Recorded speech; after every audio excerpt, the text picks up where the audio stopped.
नमस्कार, बहुत स्वागत है आपका। आप देख रहे हैं न्यूज का एक्सरे और मैं हूं आपके साथ मृदुल शर्मा। और आज की हमारी सबसे बड़ी खबर है, जो आतंक की साजिश की जा रही है दर्शकों, उस पर पूरी एक्सरे रिपोर्ट हमने तैयार की। लेकिन आतंक के निशाने पर क्या क्या है देख लीजिए। आपको बता रहा हूं, दिल्ली में धमाका हुआ, वो आपने देखा। इसके बाद जम्मू कश्मीर में धमाका हुआ, वो भी आपने देखा। लेकिन अब आतंकियों के टारगेट पर उत्तर प्रदेश है। उत्तर प्रदेश में होने वाला कुंभ है। क्यों कह रहा हूं दर्शकों मैं ऐसा, आज आपको रिपोर्ट दिखाऊंगा। उससे पहले देखिए।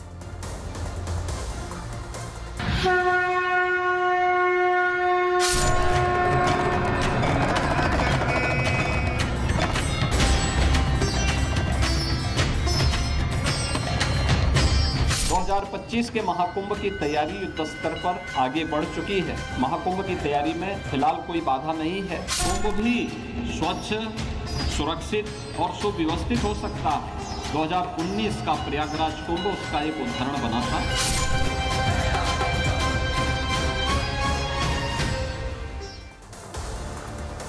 दर्शकों, देश में त्योहारी सीजन चल रहा है। कुछ दिन बाद दिवाली का त्योहार मनाया जाएगा और अगले साल जनवरी में, यानी 2 महीने बाद, आस्था का सबसे बड़ा कुंभ प्रयागराज में लगेगा, संगम नगरी में।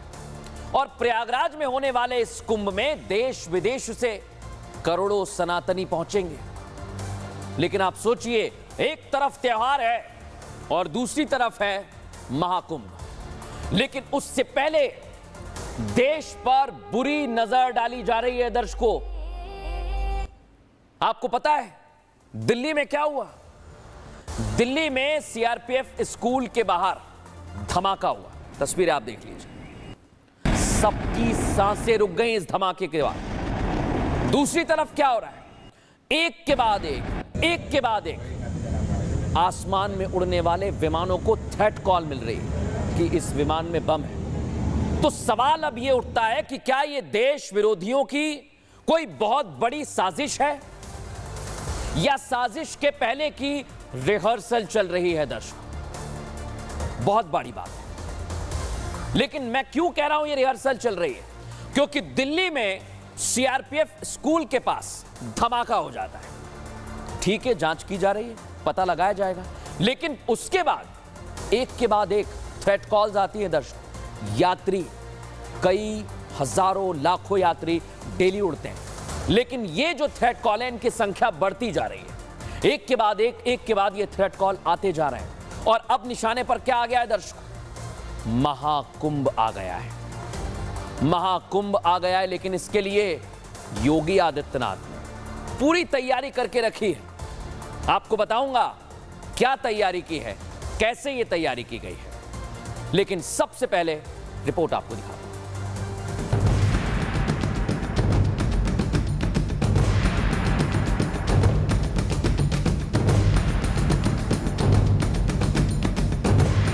सनातन, आस्था, संस्कृति, परंपरा, दिव्य, नव्य, भव्य, अलौकिक, अविस्मरणीय। संगम नगरी में होने वाले महाकुंभ की तैयारियां चल रही हैं।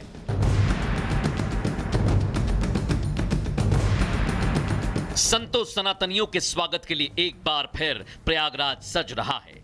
देश विदेश से आने वाले लोगों के लिए योगी सरकार प्रयागराज को दुल्हन की तरह सजा रही है। महाकुंभ की तैयारियों को लेकर पेंट माय सिटी के तहत काम किया जा रहा है। वॉल पेंटिंग के माध्यम से राम कृष्ण की लीलाओं को शहरों की दीवारों पर उकेरा जा रहा है। धर्म, आध्यात्म और संस्कृति के प्रतीकों के जरिए चित्रित किया जा रहा है। यहाँ पे कुंभ मेला के तहत पेंट माय सिटी के अंतर्गत मुख्यमंत्री योगी आदित्यनाथ जी के द्वारा बनाया जा रहा है। यहाँ पे पूरे यहाँ पे एरिया पे कुंभ मेला जो अभी जनवरी में होने वाला है, उस हिसाब से पूरे डिजाइन बनाए हुए हैं। काम कुंभ 2025 पेंट माय सिटी के अंतर्गत सारा काम हो रहा है हमारा यहाँ। योगी सरकार के नेतृत्व में स्वच्छ और पवित्र कुंभ के लिए काम हो रहा है। इसलिए पिछले कुंभ की तुलना में इस बार कुंभ का बजट 1.5 गुना बढ़ा दिया गया है। पर्यटन विभाग की तरफ से कुंभ मेला क्षेत्र के बाहर 10 अस्थायी पर्यटन सूचना केंद्रों की स्थापना की जा रही है। कुंभ भी स्वच्छ, सुरक्षित और सुव्यवस्थित हो सकता है। 2019 का प्रयागराज कुंभ उसका एक उदाहरण बना था। एक तरफ योगी सरकार महाकुंभ को ऐतिहासिक बनाने के लिए हर बड़े कदम उठा रही है, तो दूसरी तरफ खुफिया एजेंसियों के इनपुट के आधार पर सुरक्षा को और पुख्ता कर दिया है। प्रयागराज में कुंभ को लेकर हुई समीक्षा बैठक में कई बड़े फैसले लिए गए ताकि कुंभ पर तिरछी नजर रखने वालों को उनके मंसूबों में कामयाब होने से रोका जा सके। आतंकी अपने मंसूबों में कभी कामयाब नहीं हो पाएंगे दर्शकों। ऐसा मैं क्यों कह रहा हूं?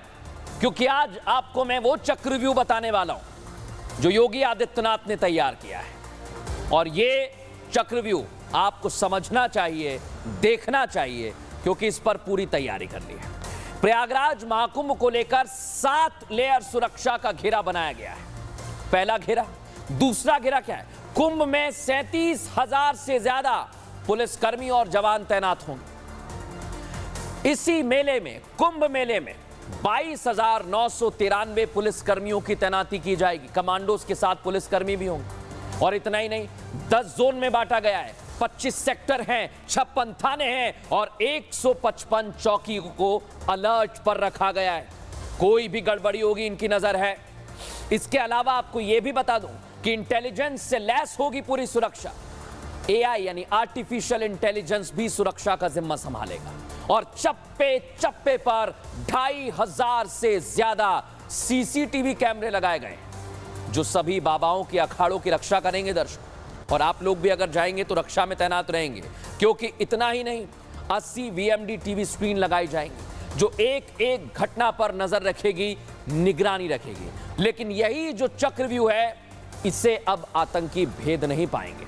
हमने रक्षा विशेषज्ञ से भी बात की, वो क्या कह रहे हैं सुनिए जरा। स्कूलों में धमाके हो रहे हैं, पैरामिलिट्री फोर्सेस की बिल्डिंग्स के पास धमाके हो रहे हैं, आधे दर्जन से ज़्यादा फ्लाइट्स में बम धमाके की धमकी मिल रही है। और तो और कुंभ के अंदर भी आशंका जताई जा रही है कि टेररिज्म के अटैक होंगे। यही कारण है कि पहली बार हिंदुस्तान की फौज जो केवल इंजीनियरिंग सपोर्ट दिया करती थी, अब एक सुरक्षा की सपोर्ट भी पुलिस के साथ मिलकर दे रही है। एक बहुत संगीन मामला है जिसके बारे में हमें अत्यंत सतर्क रहने की आवश्यकता है। सुन लिया आपने, लेकिन आखिर उत्तर प्रदेश निशाने पर है। उससे पहले जो दिल्ली और जम्मू कश्मीर में धमाका हुआ है दर्शकों, वो कई सारे सवाल खड़े करता है। लेकिन आज मैं आपको दिल्ली में जो धमाका हुआ है उसकी ऐसी रिपोर्ट दिखाने वाला हूं कि आप चौंक जाएंगे।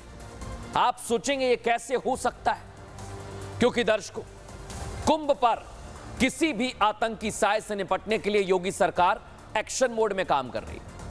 लेकिन दिवाली से पहले दिल्ली को दहलाने की कोशिश की गई। दिल्ली के रोहिणी इलाके की तस्वीर देख लीजिए आप। धमाके के बाद से दिल्ली पुलिस हाई अलर्ट पर है। एनआईए से लेकर एनएसजी तक घटना की हर बारीकी को पकड़ रही है, नजरें गड़ाए हुए। जांच एजेंसियों को धमाके वाली जगह का ये आप देख लीजिए। आज मुआयने की तस्वीर आपको दिखा रहा हूं। उससे पहले का आज एक वीडियो एजेंसीज के हाथ में लगा है दर्शकों। देखिए वीडियो, और इसको फुल फ्रेम दिखाइए, फुल फ्रेम दिखाइए इसे। ये वो वीडियो है दर्शकों जहां पर एक संदिग्ध नजर आ रहा है। जांच एजेंसी के सूत्र बता रहे हैं कि सीसीटीवी शनिवार रात का है, और इसमें एक शख्स ब्लास्ट स्पॉट की तरफ जाता हुआ नजर आ रहा है, जिसके बाद सोच लीजिए आप, एजेंसियां इसे ही संदिग्ध मान रही हैं, और अब संदिग्ध के आगे और पीछे वाले रूट को भी ट्रैक करने की कोशिश में जुटी हुई है। लेकिन अब यहां पर सवाल खड़े होते हैं दर्शकों, क्या यह धमाका जो दिल्ली में किया गया है किसी बड़े हमले की रिहर्सल है? क्या देश विरोधियों का कोई बहुत बड़ा प्लान चल रहा है? क्या त्योहार को निशाना बनाने की साजिश की जा रही है? ये सवाल आपके जहन में भी आ रहे होंगे। लेकिन आप सोचिए, दिल्ली देश की राजधानी, और जहां यह धमाका हुआ है वहां सफेद पाउडर मिला है दर्शकों। यह सफेद पाउडर क्या है आगे बताऊंगा, लेकिन पहले आप यह तस्वीर देख लीजिए। एनआईए की टीम स्पॉट पर आज पहुंची। 8 अधिकारी थे जो बारीकी से सबूत जुटा रहे हैं। ये जो इलाका है ये अब एजेंसीज की नजर में है, वहां पर गई है एजेंसीज, और वहीं पर हमारे सहयोगी जतिन भी पहुंचे हुए हैं। उनकी रिपोर्ट आपको दिखाता हूं। प्रशांत वाद ब्लास्ट मामले में एक बार फिर से एनआईए की टीम जो है मौके पे पहुंची है। तस्वीरों के माध्यम से मैं दिखाना चाहूंगा, एनआईए के जो अधिकारी हैं वो मौके पे आपको तस्वीरों में देखे जा सकते हैं। तो अभी भी कुछ तहकीकात करने के लिहाज से एनआईए की टीम लोकल थाना पुलिस टीम के साथ यहाँ पर पहुंची है और बारीकी से इस पूरे मामले को इन्वेस्टिगेट किया जा रहा है। हालांकि दिल्ली पुलिस के साथ, चाहे वो दिल्ली पुलिस की टेरर यूनिट हो, इसके अलावा एनआईए हो, एनएसजी हो, तमाम एजेंसीज जो है इस मामले को काफी ज्यादा गंभीरता से ले रही हैं और हर चीज को समझने की कोशिश जारी है, कड़ी से कड़ी जोड़ने की कोशिश की जा रही है। तो ये हमारे सहयोगी साहिल, सुना आपने किस तरह से पूरी तैयारी की जा रही है। लेकिन अब मैं आपको बताता हूं कि मिला क्या है।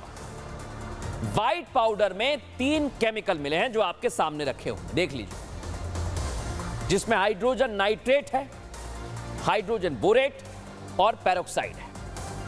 केमिकल माइनिंग में ये इस्तेमाल किए जाते हैं दर्शकों। ब्यूटी प्रोडक्ट में भी कुछ का इस्तेमाल होता है। केमिकल आसानी से उपलब्ध होते हैं इसलिए इसका इस्तेमाल किया गया, और इंडस्ट्रीज जहां पर इनका काम किया जाता है, इस्तेमाल में लिया जाता है, इसलिए ये इनकी निगाह में था और इसे उठाया गया। लेकिन आप सोचिए दर्शकों, आखिर इनका इस्तेमाल क्यों किया गया है? क्या ये कोई बहुत बड़ी रिहर्सल है या तैयारी आतंकियों की कुछ और है? इस रिपोर्ट में समझिए।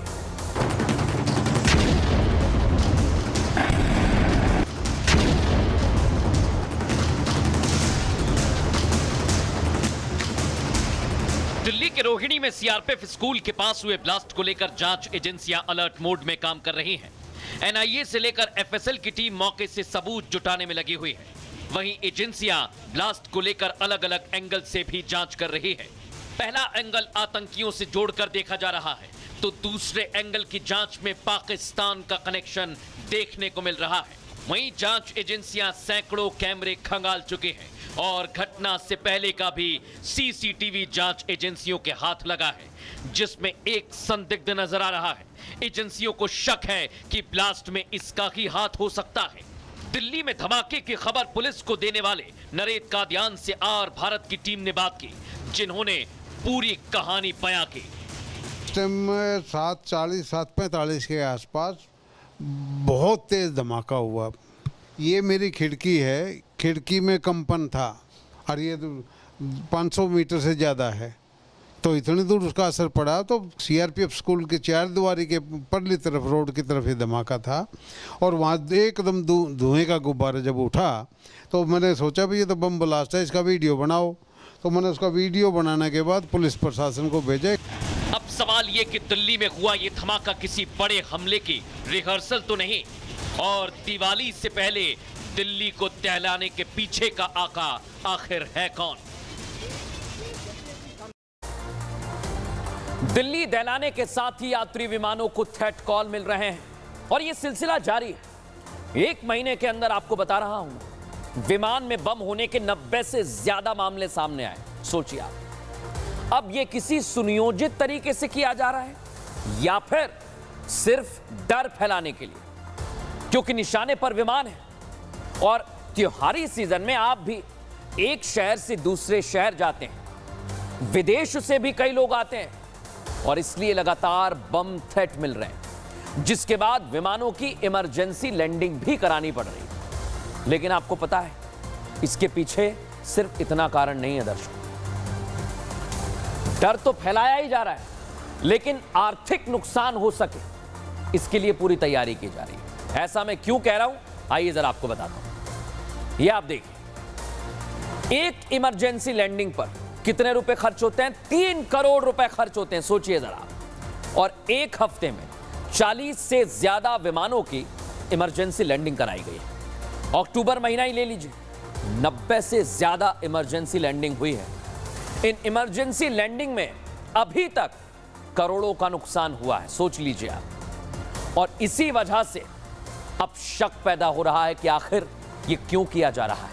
हमने नागरिक उड्डयन मंत्री से भी बात की, वो क्या कह रहे हैं सुनवाते हैं आप। We have come to the conclusion that there are two areas that we can explore. One is the amendment in aircraft security rules. Aircraft security rules is something which deals with the security aspect when it comes to within the aircraft. How do we deal with the security issues, concerns, and there is a strict rules that have been laid out. And we have seen that if you can do a little amendment there, it can specifically strengthen the cause which we are fighting for right now. So one of the idea that we want to propagate by changing these rules is, once we catch hold of the perpetrator who is behind this, we want to put them in the no-fly list. अब आपको मैं ये भी समझाता हूं दर्शकों के आखिर एक के बाद एक ये कॉल्स क्यों आ रहे हैं, इसका कारण क्या हो सकता है, इस रिपोर्ट में समझिए।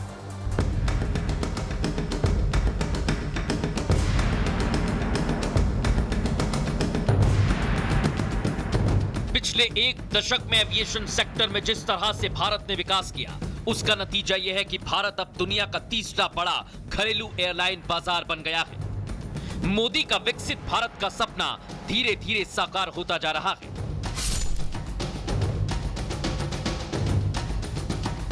भारत का ये विकास ही दुश्मनों की आंख की किरकिरी बन गया है। यही वजह है कि भारतीय विमान में सफर करने वालों को डराने के लिए फर्जी धमकियां दी जा रही हैं। जैसे जैसे एविएशन सेक्टर विकास की तरफ बढ़ रहा है, वैसे वैसे इन धमकियों की संख्या भी बढ़ती जा रही है। इन धमकियों का मकसद सिर्फ यह है कि यात्रियों को डराया जाए और एविएशन सेक्टर को नुकसान पहुंचाया जाए।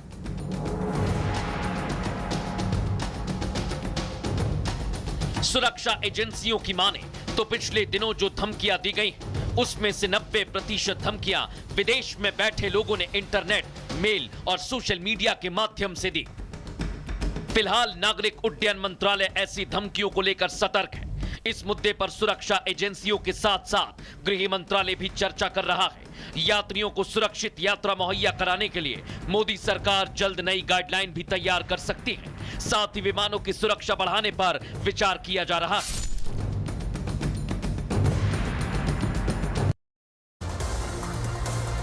तो देखा कैसी तैयारी की जा रही है, लेकिन सुरक्षा एजेंसियां जांच पड़ताल कर रही हैं। और अब हमारी अगली खबर, उत्तर प्रदेश में उपचुनाव हैं, क्या इसलिए दंगे वाला दांव है? और ये अखिलेश यादव ने चलाए दर्शक, चुनौती दे रहे हैं वो योगी आदित्यनाथ। लेकिन आज आपको मैं पूरी फिल्म समझा दूंगा उत्तर प्रदेश चुनाव की है क्या, अखिलेश यादव ऐसा क्यों कर रहे हैं, क्योंकि इसी पर आज हमारी एक्स्ट्रा रिपोर्ट है। बहराइच हिंसा आप सभी ने देखी, क्या हुआ वहां पर, किस तरह से उसे मजहबी रंग दिया गया, लेकिन अब उस पर सियासी रंग चढ़ने लगा है। अखिलेश ने बहराइच में हुई हिंसा को सीधे सीधे उपचुनाव से जोड़ दिया। यही नहीं, बीजेपी पर बहराइच हिंसा की साजिश रचने के आरोप तक लगा दिए। सोचिए आप। लेकिन दर्शकों, अखिलेश यादव आज मैनपुरी में थे और उनके निशाने पर लखनऊ का 5 कालीदास मार्ग रहा। क्यों कह रहा हूं? क्योंकि बहराइच हिंसा के खिलाफ योगी की कार्रवाई से अखिलेश लगता है डर गए, क्योंकि उन्होंने बीजेपी के खिलाफ दुष्प्रचार शुरू कर दिया। करें सियासत, अच्छी बात है, लेकिन पहले बहराइच हिंसा में योगी के एक्शन का उन्होंने सोचा कि उपचुनाव में नुकसान हो सकता है, तो उन्होंने अपना तुष्टीकरण वाला दांव चल दिया। वैसे हिंसा का चुनाव में फायदा कैसे लिया जाता है, शायद ये अखिलेश यादव ही बता सकते हैं, क्योंकि उनकी सरकार थी तब भी उत्तर प्रदेश में दंगे हुए, और मुजफ्फरनगर का दंगा तो आज भी सपा पर एक दाग है, यूपी के लोग जानते हैं। तो क्या अखिलेश यादव के शासन में जितने दंगे हुए वो चुनावी फायदे के लिए था? सोचिए जरा, क्योंकि आज बहराइच हिंसा पर अखिलेश यादव इसी तरह का बयान दे रहे हैं। क्या कह रहे हैं वो आपको सुनवाता हूं। भारतीय जनता पार्टी ने जानबूझ करके दंगा कराया, क्योंकि उनको पता है कि चुनाव आ गया है, किसी भी सवाल का जवाब जनता में नहीं दे सकते हैं। इसीलिए राजनीतिक लाभ लेने के लिए जानबूझ करके भारतीय जनता पार्टी ने दंगा कराया है।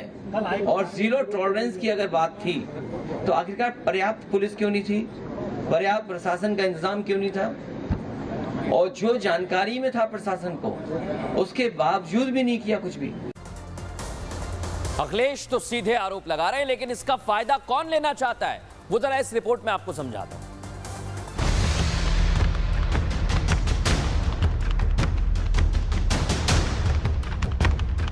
यूपी में उपचुनाव की तारीख जैसे जैसे करीब आ रही है, वैसे वैसे सियासी आरोप प्रत्यारोप तेज हो रहा है। 9 सीटों पर होने वाले उपचुनाव में अब बहराइच हिंसा की भी एंट्री हो चुकी है। भारतीय जनता पार्टी ने जानबूझ करके दंगा कराया। उपचुनाव से पहले अखिलेश यादव ने यूं ही बहराइच हिंसा के लिए बीजेपी को जिम्मेदार नहीं बताया, बल्कि इसके पीछे अखिलेश की तुष्टीकरण वाली सियासत है, क्योंकि उपचुनाव में कई मुस्लिम मतदाताओं की भूमिका अहम है। राजनीतिक लाभ लेने के लिए जानबूझ करके भारतीय जनता पार्टी ने दंगा कराया है। अखिलेश यादव के इन आरोपों के बाद बीजेपी नेताओं ने मोर्चा संभाला। बीजेपी की तरफ से संबित पात्रा ने समाजवादी पार्टी की कलई खोली। इस दौरान अखिलेश को उनके कार्यकाल के दौरान हुए दंगे याद दिला दिए। दंगे करवाना, दंगे करवा के इलेक्शन जीतना, कैसे भी हम इलेक्शन जीत जा रहे हैं, ये तो दशकों से ऑपोजिशन जो है इसी प्रकार से भारतीय जनता पार्टी पर आक्षेप करती आ रही है, मगर अंततोगत्वा जनता जनार्दन होती है और उन्होंने सच्चाई दिखा दिया है और बाईपोल्स पे भी सच्चाई जनता दिखाएगी। देखिए, श्री अखिलेश यादव जी के पास बोलने का नैतिक अधिकार नहीं है। जिनके शासनकाल में उत्तर प्रदेश एक भी दिन दंगा मुक्त नहीं रहा है, दंगे के मामले में वो बोले तो शोभा नहीं देता है। बीजेपी और समाजवादी पार्टी दोनों के लिए उपचुनाव बहुत अहम है। यही वजह है कि इस चुनाव में जीत के लिए दोनों तरफ से हर संभव कोशिश की जा रही है। बीजेपी की तरफ से सीएम योगी आदित्यनाथ मैदान में हैं, तो समाजवादी पार्टी के मुखिया अखिलेश यादव लोकसभा के बाद पूरे जोश में हैं। उपचुनाव से पहले बीजेपी पर बड़ा आरोप लग रहा है, जबकि बहराइच दंगे से पहले जैसे ही अखिलेश यादव ने बयान दिया तो वो शासन और प्रशासन की नाकामी को जिम्मेदार बता रहे थे। फिर जब योगी सरकार ने हाफ एनकाउंटर किया, ताबड़तोड़ एक्शन लिया, तो आरोपियों के एनकाउंटर पर सवाल खड़े कर दिए। लेकिन अब ऐसा क्या हो गया अखिलेश यादव जी कि आप बीजेपी को सीधे टारगेट कर रहे हैं? क्या इसके पीछे सियासत है? वजह मैं आपको बता रहा हूं। दरअसल अखिलेश यादव अपने इस बयान के जरिए एक तीर से दो शिकार कर रहे हैं। एक तो वो मुस्लिम वोटर्स को साध रहे हैं, दूसरा क्या, समाजवादी पार्टी और कांग्रेस के बीच चल रही कलह को ध्यान में रखते हुए उसे भटकाना चाहते हैं कि आपका ध्यान नहीं जाए, क्योंकि अखिलेश ने अपने सहयोगी कांग्रेस को उपचुनाव से पीछे हटने पर मजबूर कर दिया है। कांग्रेस ने उत्तर प्रदेश उपचुनाव नहीं लड़ने का ऐलान तक कर दिया, हमारे सूत्र बता रहे हैं। लेकिन आप सोचिए कि उत्तर प्रदेश में दो लड़कों की जोड़ी का हाल कैसा हो गया है, क्या हो गया है, आइए जरा मैं आपको बताता हूं। ये आप देखिए, उत्तर प्रदेश में 9 सीटों पर उपचुनाव होने वाले हैं, लेकिन कांग्रेस ने समाजवादी पार्टी से पहले 5 सीटें मांगी। उसके बाद क्या हुआ? कांग्रेस ने कहा कि 3 तो मिल ही जाएगी, लेकिन कांग्रेस प्रयागराज की फूलपुर सीट चाहती थी और अखिलेश का प्लान क्या था? मिर्जापुर की मझवा सीट कांग्रेस चाहती थी, लेकिन अखिलेश कांग्रेस को सिर्फ 2 सीट देना चाहते थे। गाजियाबाद, अलीगढ़, खैर ये है वो सीट अलीगढ़ की। लेकिन आप सोचिए कि सिर्फ 2 ही सीट है जहां कांग्रेस बड़ी कमजोर है और अखिलेश वही कांग्रेस को ऑफर कर रहे हैं। इन दोनों सीटों पर कांग्रेस कमजोर है। कांग्रेस ने उपचुनाव नहीं लड़ने का फैसला कर लिया है, फिर बता रहा हूं, हमारे सूत्र कह रहे हैं। लेकिन अखिलेश अपने 7 प्रत्याशी मैदान में उतार चुके हैं और अब तो यह खबर मिल रही है कि बाकी जो 2 सीटें वहां पर भी अखिलेश यादव अपने प्रत्याशी उतार देंगे। लेकिन सोचिए आप, अखिलेश यादव ने पूरा गेम प्लान तैयार किया और कांग्रेस को किनारे कर दिया। रिपोर्ट आपको दिखाता हूं।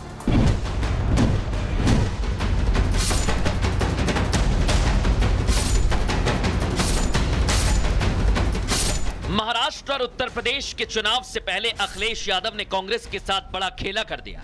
अखिलेश ने यूपी से तो कांग्रेस को किनारे ही लगा दिया है। महाराष्ट्र में भी 4 सीटों पर उम्मीदवार उतारकर अपने इरादे जाहिर कर दिए, जबकि अभी तक महाराष्ट्र में सीट शेयरिंग पर सहमति नहीं बनी। समाजवादी पार्टी महाराष्ट्र में 12 सीटों पर चुनाव लड़ना चाहती है।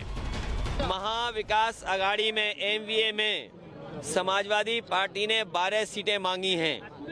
2 विधायक हमारे हैं और हम वो लोग हैं जो कभी कभी कम सीटों पे भी संतुष्ट हो जाते हैं। तमाम सीटें जिनकी जानकारी हमने दे दी, जहां पार्टी मजबूत है उनकी सीटें भी हमने घोषित कर दी। अखिलेश की चाल के आगे कांग्रेस बेहाल है। अब कांग्रेस के पास सिर्फ 2 ही रास्ते बचे हैं, या तो कांग्रेस अपना गठबंधन बचा ले या ज्यादा सीटें, क्योंकि उद्धव ठाकरे पहले ही कांग्रेस को कम सीटें दे रहे हैं। एनसीपी शरद गुट भी महाराष्ट्र चुनाव में अच्छी खासी सीटें मांग रहा है।